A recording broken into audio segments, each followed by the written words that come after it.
அன்புள்ள ஆண்டவரே, மீண்டும் உம்முடைய பலத்த கிருபையினால் இந்த வியாழக்கிழமையின் காலையின் ஆசீர்வாதத்தை நாங்கள் பெற்று உம்முடைய வார்த்தைகளை கேட்க வந்திருக்கிறோம்.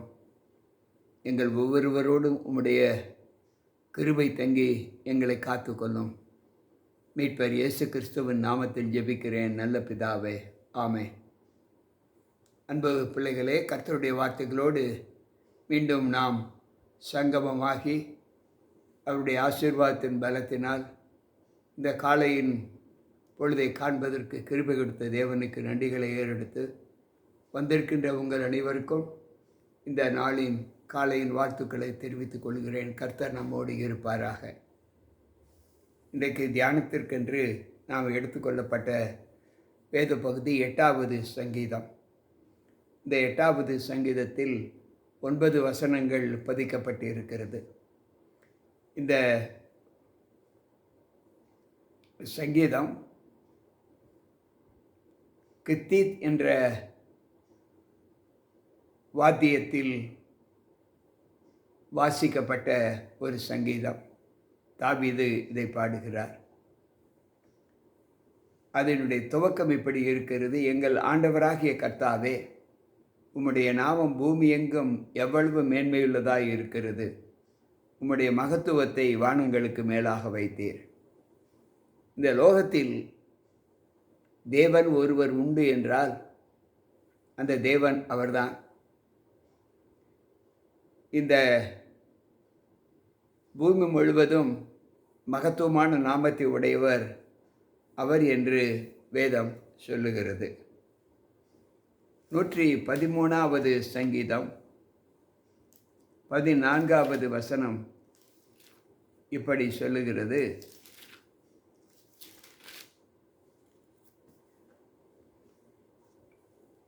113வது சங்கீதம் 4வது வசனம் ஆண்டவர் சொல்லுகிறார்: கர்த்தர் எல்லா ஜாதிகளின் மேலும் உயர்ந்தவர், அவருடைய மகிமை வானங்களுக்கு மேலானது. எல்லா ஜாதிகளுக்கும் மேலாக அவர் உயர்ந்தவர், அவருடைய நாமம் வானங்களுக்கு மேலானது என்று சொல்லுகிறார். 148வது சங்கீதம் 13வது வசனம் இப்படி சொல்லுகிறது: அவர்கள் கர்த்தரின் நாமத்தை துதிக்க கடவர்கள், அவருடைய நாமம் மாத்திரம் உயர்ந்தது, அவருடைய மகிமை பூமிக்கும் வானத்திற்கும் மேலானது. இந்த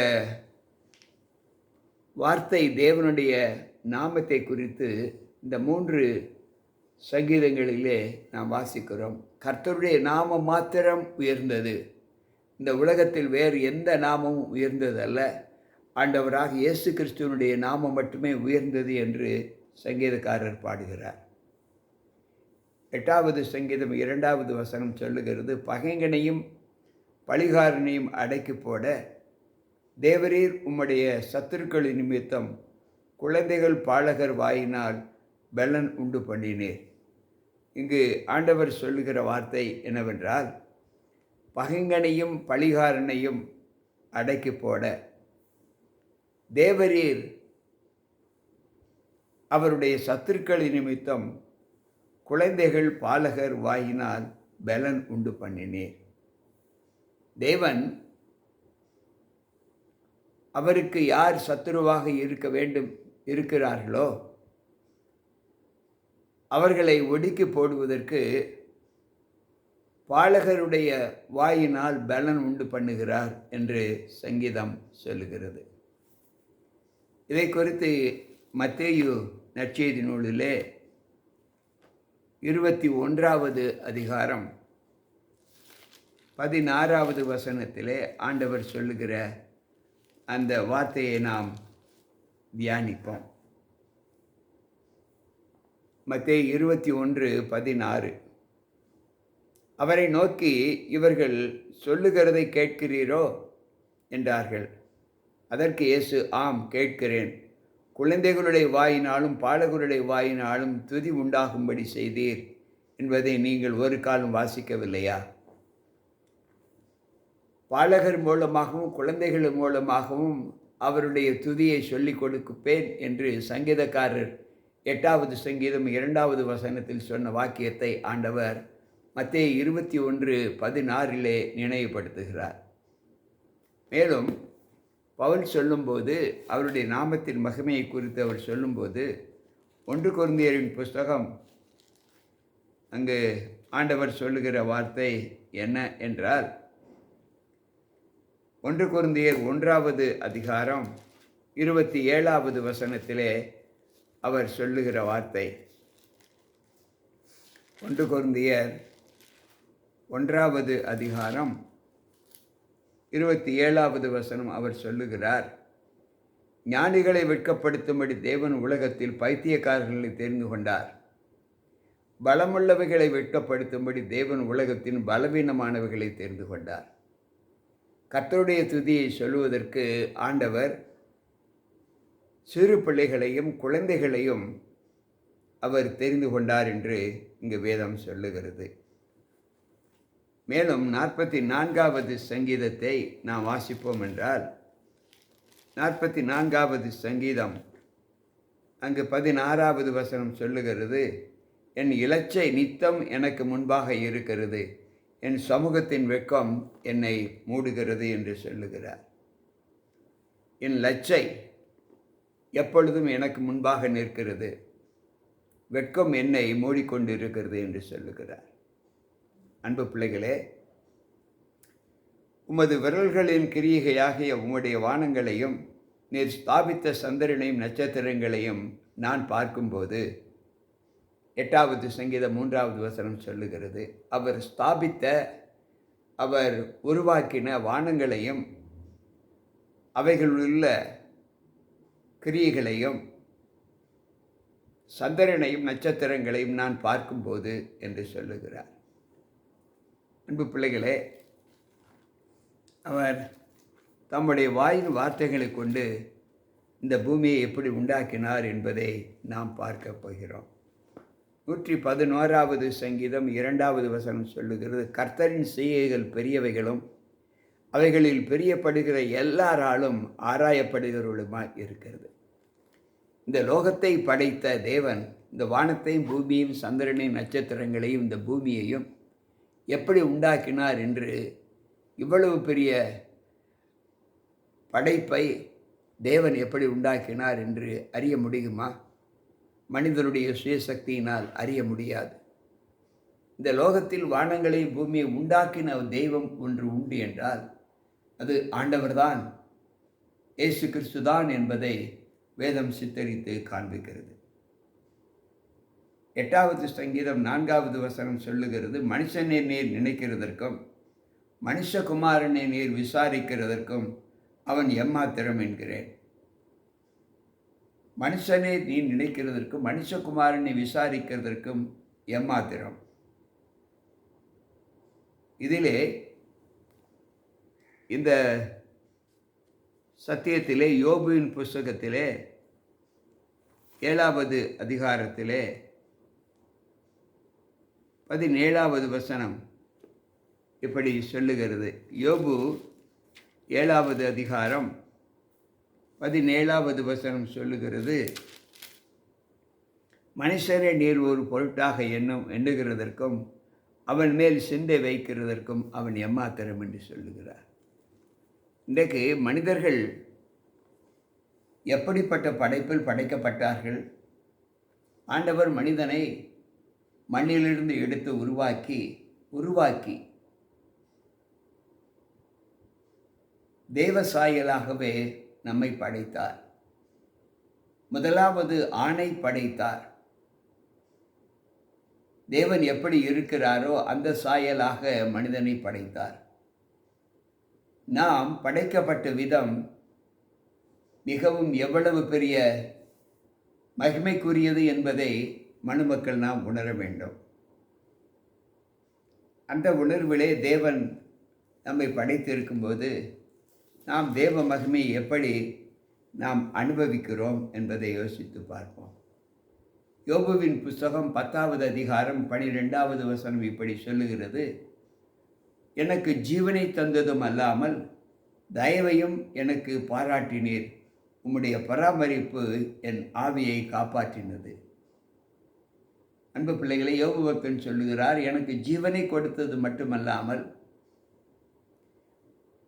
உம்முடைய தயவையும் எனக்கு பாராட்டினீர். உம்முடைய பராமரிப்பு என் ஆவியை காப்பாற்றினது என்று சொல்லுகிறார். அன்பு பிள்ளைகளே, நாம் படைக்கப்பட்ட விதம் எப்படிப்பட்டது என்பதை நாம் சற்று உணர வேண்டும். நீர் அவனை தேவதூதரிலும் சற்று சிறியவனாக்கினீர், மகிமையினாலும் கனத்தினாலும் அவனை முடிசூட்டினீர் என்று 8வது சங்கீதம் 5வது வசனம் நமக்கு சொல்லுகிறது. நாம் தேவதூதரிலும் சற்று சிறியவர்களாக நாம் சிருஷ்டிக்கப்பட்டிருக்கிறோம். நம்முடைய படைப்பின் மகிமை, நம்முடைய பிறப்பு இப்படி இருக்கிறது என்று நாம் எண்ணாமல், நம்முடைய பிறப்பின் வர்த்தமானம் நாம் தேவதூதரிலும் சற்று சிறியவராக நாம் உருவாக்கப்பட்டு இருக்கிறோம். அப்படி என்றால் நம்முடைய படைப்பு எவ்வளவு மகிமைக்குரியது என்பதை யோசித்து பார்ப்போம். இந்த மனித சஞ்சாரம் இந்த பூமியிலே எவ்வளவு மகிமையை நமக்கு கொடுத்து கொண்டு இருக்கிறது என்பதை யோசித்து பார்ப்போம். உம்முடைய கரத்தின் கிரியைகளின் மேல் நீர் அவனுக்கு ஆளுகை தந்து சகலத்தையும் அவனுடைய பாதங்களுக்கு கீழ்ப்படுத்தினீர் என்று சொல்லப்பட்டு இருக்கிறது. அன்பு பிள்ளைகளே, தேவன் தம்முடைய கரத்தின் கிரியைகளை கொண்டு நம்மை படைத்தார். நம்முடைய ஜீவிதத்திலே நாம் மகிமைப்படும்படி எப்படியெல்லாம் நம்மை உண்டாக்கினார். ஆதியாகம புஸ்தகம் 1வது அதிகாரம் 26வது வசனம் இப்படி சொல்லுகிறது, பின்பு தேவன் தமது சாயலாகவும் தமது ரூபத்தின்படியே மனுஷனை உண்டாக்கும்படி அவர் சமுத்திரத்தின் மச்சங்களையும் ஆகாயத்து பறவைகளையும் மிருகங்களையும் பூமி அனைத்தையும் பூமியின் மேல் ஊறும் சகல பிராணிகளையும் ஆளக்கடவன் என்றார். மனிதனை படைத்து கடைசியாக மனிதனை படைத்தார். அதற்கு முன்பு படைத்த அனைத்து படைப்புகளையும் ஆளுமை கொள்வதற்கு அவர் சாயலாக படைக்கப்பட்ட மனிதனுக்கு அதிகாரம் கொடுத்தார். எனக்கு பிரியமான தேவ பிள்ளைகளே, நம்முடைய வாழ்க்கையில் நாம் எப்படிப்பட்ட அனுபவங்களை நாம் பெற்றிருக்கிறோம் என்பதை யோசித்து பார்ப்போம். நம்முடைய பிறப்பு எவ்வளவு மகிமைக்குரியது என்பதை சற்று யோசித்து பார்ப்போம். பவுல் சொல்லும்போது எபேசியரின் புஸ்தகம் 1வது அதிகாரம் 22வது வசனத்திலே பவுல் இப்படி சொல்லுகிறார், எல்லாவற்றையும் எல்லாராலும் நிரப்புகிறவருடைய நிறைவாகிய சரீரமான சபைக்கு அவரை எல்லாவற்றுக்கும் மேலான தலையாக தந்தருளினார். அன்பு பிள்ளைகளே, இன்றைக்கு நம்முடைய ஜீவிதத்திலே எல்லாவற்றையும் அவருடைய பாதத்திற்கு கீழ்ப்படுத்தி என்று சொல்லப்பட்டிருக்கிறது. இன்றைக்கு இந்த லோகத்திலே நாம் ஜீவித்து கொண்டிருக்கிற அனுபவங்கள் எப்படிப்பட்டதாய் காணப்படுகிறது? நாம் சிருஷ்டிக்கப்பட்ட விஸ்தாரமான இந்த படைப்பிலே நாம் தேவ அனுகூலத்திலே நம்முடைய ஜீவிதத்திலே ஆண்டவருக்கென்று நாம் ஜீவித்திருக்கிற இந்த ஜீவ வல்லமை நம்ம எப்படி காத்து கொள்ளுகிறது என்பதை யோசித்து பார்த்தால் 1 கொரிந்தியர் 15வது அதிகாரம் 27வது வசனம் இப்படி சொல்லுகிறது, சகலத்தையும் அவருடைய பாதத்திற்கு கீழ்ப்படுத்தினாரே, ஆகிலும் சகலமும் அவருக்கு கீழ்ப்பட்டதென்று சொல்லி இருக்கும்போது சகலத்தையும் அவருக்கு கீழ்ப்படுத்தினவர் கீழ்ப்படுத்தவில்லை என்பதும் வெளியரங்கமாக இருக்கிறது. அன்பு பிள்ளைகளே, எல்லாவற்றையும் ஆண்டு கொள்ளும்படி நமக்கு அதிகாரம் கொடுத்திருந்தாலும் அவருக்கு கீழ் சகலமும் படைக்கப்பட்ட சகலமும் கீழ்ப்பட்டு இருக்கிறது என்று வேதம் சொல்லி இருக்கிறது. அப்படி கீழ்ப்பட்டு இருக்கிறது என்று வேதம் சொல்லும்போதும் கூட அவர் எல்லாவற்றையும் தமக்கு கீழ்ப்படுத்தவில்லை, அவர் அதன் மீது அதிகாரம் செலுத்தவில்லை என்பதை தான் வேதம் நமக்கு கற்றுக் கொடுக்கிற உடைமைகள். இன்றைக்கு நம்முடைய வாழ்க்கையில் நாம் நமக்கு கொடுக்கப்பட்ட அதிகாரத்தில், ஆளுமையில் நாம் எவைகளையெல்லாம் நாம் பெற்று நம்மை மேன்மைப்படுத்துகிறோம் என்பதை நாம் எல்லோரும் நன்கு அறிவோம். நம்மிடத்தில் கொஞ்சம் ஐஸ்வர்யம் இருந்தாலும் அல்லது நாம் வகிக்கிற பதவி சற்று கௌரவமான பதவியாக இருந்தாலும் அவைகளை கொண்டு மேன்மை பாராட்டி தங்களை மேலாக எண்ணுகிற மனிதர்கள் மத்தியிலே நாம் வாழ்ந்து கொண்டிருக்கிறோம். அன்பு பிள்ளைகளே, மேலானவர் அவர்தான் நமக்கு சகலத்தையும் கொடுத்தார். அவருடைய நாமத்திற்கே நாம் மகிமைகளை செலுத்த வேண்டும் என்று ஆண்டவர் சொல்லுகிறார். மேலும் அவர் சொல்லுகிறார், ஆடு மாடுகள் எல்லாவற்றையும், காட்டு மிருகங்களையும், ஆகாயத்து பறவைகளையும், சமுத்திரத்தின் மச்சங்களையும், கடல்களில் சஞ்சரிக்கிறவைகளையும் அவனுடைய பாதங்களுக்கு கீழ்ப்படுத்தினீர். மனிதன் எல்லாவற்றையும் ஆண்டு கொள்ள வேண்டும் என்று தேவன் அதிகாரம் கொடுத்திருக்கிறார். அந்த அதிகாரம் கொடுத்த தேவன் எப்படிப்பட்ட அனுகூலத்திலே அவர் இருக்கிறார் என்பதை யோசித்து பார்ப்போம். அன்பு பிள்ளைகளே, ஆண்டவர் சொல்லுகிற வார்த்தை, வானங்கள் எங்கள் ஆண்டவராகிய கர்த்தாவே, உம்முடைய நாமம் பூமி எங்கும் எவ்வளவு மேன்மையுள்ளதாய் இருக்கிறது. இதை நாம் 8வது சங்கீதத்திலே 1வது வசனத்திலே வாசித்தோம். இன்றைக்கு இந்த சத்தியத்தின் கீழே நாம் கற்றுக்கொள்ளுகிற பாடம் என்னவென்றால், இந்த உலகத்தில் ஆண்டவர் எல்லாவற்றுக்கும் மேலானவர். நம்முடைய படைப்பு தேவ தூதர்களை காட்டிலும் சற்று சிறியவர்களாக நம்மை படைத்தார். எல்லாவற்றையும், அவர் படைத்த எல்லாவற்றையும் ஆண்டு கொள்ளக்கூடிய ஒரு வல்லமையை ஆண்டவர் நமக்கு கொடுத்தார். அந்த ஆளுகையிலே நமக்கு கொடுக்கப்பட்ட அதிகாரங்கள் நம்மை மேன்மைப்படுத்தாதபடி நாம் இந்த அதிகாரங்களை, இந்த ஆளுமையை நமக்கு கொடுத்த தேவனை குறித்து நாம் மேன்மை பாராட்ட வேண்டும்.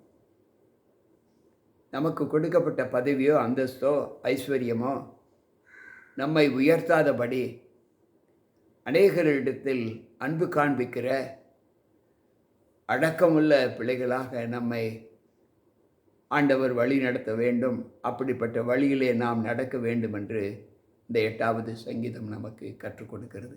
என்னதான் நாம் மனுஷர்களாக படைக்கப்பட்டாலும், தேவ தூதர்களில் சற்று சிறியவர்களாக படைக்கப்பட்டாலும், நமக்கு கொடுக்கப்பட்ட ஆளுமையில் அன்பும் அடக்கமும் தாழ்மையும் வேண்டும் என்று இந்த சங்கீதம் நமக்கு கற்றுக் கொடுக்கிறது.